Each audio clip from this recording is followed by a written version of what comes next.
Sir, இது இப்போ பருவமழைக்கான தொடக்கமா? அப்படி இருக்கிற பட்சத்துல எத்தனை நாளைக்கு இந்த மழைய நம்ம எதிர்பார்க்கலாம்? பொதுவா தென்மேற்கு பருவமழை உங்களுக்கு எல்லாருக்குமே தெரியும். நமக்கு மாத இறுதியிலயோ இல்லாட்டி ஜூன் முதல் வாரத்திலயோ நமக்கு வந்து தென்மேற்கு பருவமழை தொடங்கும். ஸோ தென்மேற்கு பருவமழை தொடங்கும் போது நார்மலா என்ன ஆகும்னா, 2 பக்கம் 2 பிரான்ச்சஸ் இருக்குது. நம்ம கேரளா சைடுல நமக்கு மேற்கு திசையில இருந்து காற்று, தென்மேற்கு திசையில இருந்து காற்று வரும்.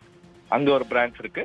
நமக்கு வந்து அந்தமான் நம்ம பே ஆஃப் பெங்கால்ல வந்து பாத்தீங்கன்னா, நமக்கு அந்தமான்ல வந்து நமக்கு எப்பயுமே நமக்கு இந்த மேலே நமக்கு வந்து அங்க பருவமழை தொடங்கிவிடும். ஸோ 2 ஆர்ம்ஸ் ஆஃப் நம்ம சவுத் வெஸ்ட் மான்சூன் சொல்லலாம்.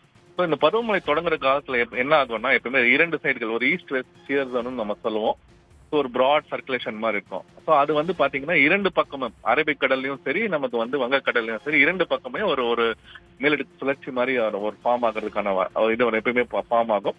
அதுல சிலது வந்து காற்றழுத்த பகுதியாக மாறி அது வந்து சில டைம் புயலாகவும் நம்ம மாறதை பாக்குறோம். ஸோ தென்மேற்கு பருவமழை தொடங்கின பிறகு புயல் வராது. பட் அந்த தொடங்குறதுக்கு முன்னாடி அந்த நேரத்தில் அந்த புயல்கள் உருவாகிறத நம்ம பார்த்திருக்கோம். வங்கக்கடல்லையா இருக்கட்டும், அரபிக்கடல்லையா.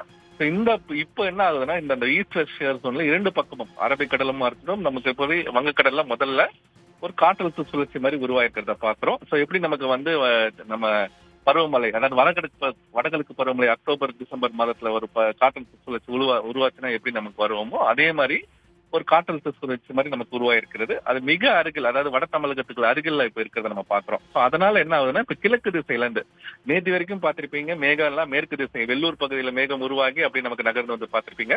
பட் இன்று காலையில நம்ம பாத்தீங்கன்னா கடல் பகுதியில இருந்து அப்படி மேகங்கள் உருவாகி அப்படி தள்ளி வருது. முதல்ல கடலோர பகுதிகளில் மழை பெய்ஞ்சு அதுக்கப்புறம் உள்பகுதியான சென்னையில அப்படியே மழை தொடங்குறத நம்ம பாக்குறோம். ஸோ இந்த மாதிரி ஒரு மேலடுக்கு சுழற்சி வந்து ரொம்ப ரேர் தான். நமக்கு மே மாதத்துல நமக்கு இந்த மாதிரி மழை கிடைக்கிறது மேல் தான். இது நமக்கு பருவமழை காற்றுன்னு நமக்கு சொல்ல முடியாது. பட் அதே நேரத்துல அந்த கேரளா பகுதி, காவேரி நீர்பிடி பகுதி இங்கெல்லாம் வந்து பாத்தீங்கன்னா வருகின்ற நாட்கள்ல நமக்கு வந்து கனமழை பகுதி, அதாவது நம்ம அரபிக்கடல்ல ஒரு சுழற்சி உருவாக போதுன்னு சொன்னோம் பாத்தீங்களா, அந்த சுழற்சி உருவாகி அது புயலாகவும் மாறதுக்கான வாய்ப்பு இருக்குது.